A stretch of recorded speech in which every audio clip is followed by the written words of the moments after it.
this uplifting cinematic experience. I've got something important to tell you, man. The big story is...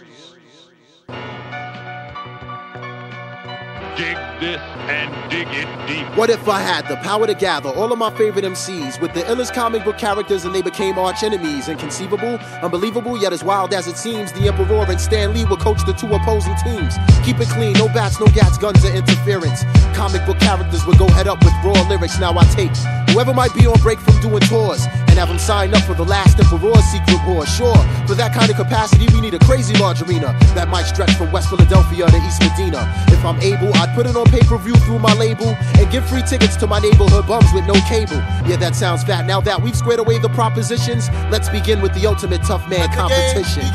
Set it off, it's the fight of the century.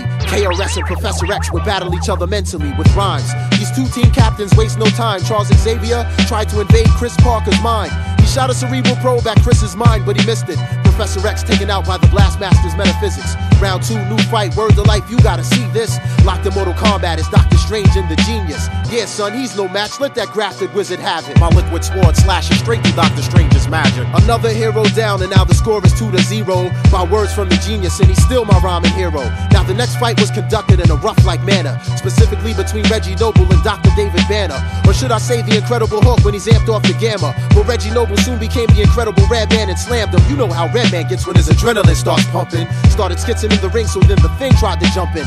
Ben Grimm leaps into the ring, and after Redman he lunges, but Reggie Noble dropped him with 2 brick city punches. Rhymes by the bunches, bums get dirtier than Middle Eastern dungeons. Ready to set this like Detective Columbo and his hunches. While the refs clean out the ring, cause the last fight was so intense. Let's do a live interview with the brother named Common Sense. Yeah, it's Common Sense. A nice man tried to freeze me, so I took him to Chicago and told him to take it easy. He couldn't see me with my Applejack hat and high tops. Colossus and Cyclops, I got no idea why not. Look at Common Sense, yo, that last album was tight. Let me get back to the ring and evaluate the next fight.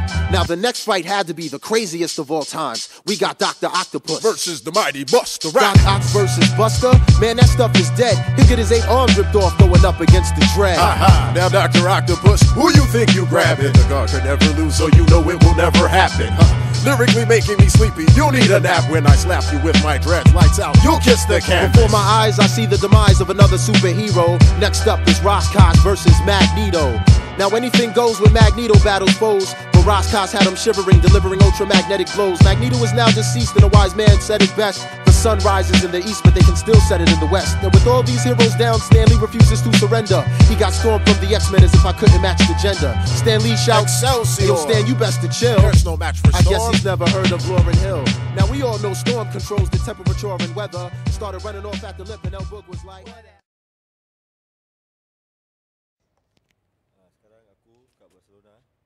Sejuk nak mampus. Gila babi ni. Bibi. Sial bibi aku.